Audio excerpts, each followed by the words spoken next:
pas du tout. J'étais amateur du Tour de France, comme nous tous, c'est-à-dire que, alors moi j'aime bien le sport, donc je regarde peut-être un peu plus que certains, mais concrètement, je serais incapable de vous dire Liège-Bastogne-Liège en 82, qui l'a gagné. Je ne connais pas, je connais les grands champions, j'ai vu les Tours de France, donc j'ai suivi des étapes mythiques, j'ai envie de savoir qui gagne, je lis l'équipe tous les jours, enfin voilà, je fais partie des gens qui aiment ça, mais je connais que le Tour. Et je ne le connais pas parfaitement. Je le suis avec plaisir. Je vais essayer de ne pas rater les grosses étapes et tout ça. Mais voilà, je ne peux pas dire que j'étais un féru, quoi. Maintenant, je connais un peu mieux. Ben, il est forcément Tour de France, grande boucle. C'est difficile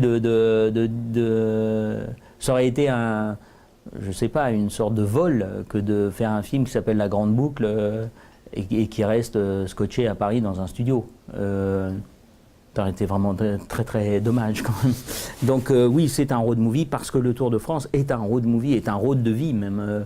C'est-à-dire que c'est fascinant les gens qu'on rencontre sur le Tour de France. C'est un peu à l'image du film d'ailleurs, c'est-à-dire que pendant 3 semaines, c'est très bienveillant, quoi.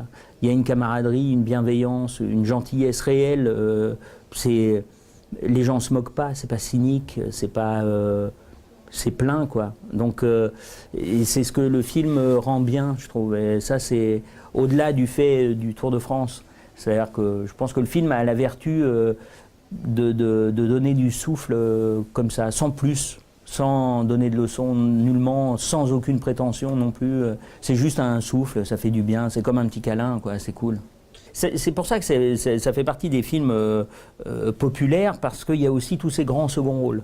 C'est-à-dire qu'on suit l'histoire de ce François Nouel, mais qui draine tout un tas de personnages autour qui sont fabuleux. Alors, effectivement, Harry Habitant joue le champion italien, maillot jaune, donc avec le cliché du gars qui se la pète, qui est très machin, puis petit à petit, il va vivre il va découvrir d'autres choses aussi grâce à ce François Nouel. Donc, pareil pour Bully Lanners, qui est une boule d'humanité. Alors, il est cynique, il est du mauvais côté, et puis il y a une rédemption probable pour lui. Donc, c'est très agréable parce que c'est des acteurs formidables. Bruno Locher, qui joue ces gens qui sont sur le bord de la route avec la caravane, avec la famille, et qui va se prendre d'amour pour ce François Nouel et qui va plus le lâcher jusqu'au bout, et gratuitement. C'est-à-dire que c'est juste par affection, par engagement, comme ça, c'est super joli. Et puis, Élodie Bouchez, avec qui on avait effectivement déjà tourné En fait, on s'est rencontrés sur Brise de Nice. Elle avait des grandes oreilles, j'avais des pieds en éclair au café.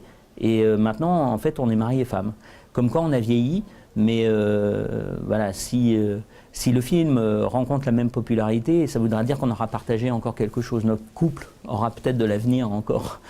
Et puis, il y a ce fils qui est aussi la relation père-fils ou fils-père, je ne sais pas, peu importe dans quel sens on la prend, de gens qui n'arrivent plus souvent avec les ados.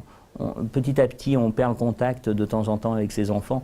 Voilà, il y a des petites choses dans le film comme ça où on dit c'est bien quand on se retrouve, quoi. D'arriver à se parler, ne perdons pas le contact les uns avec les autres.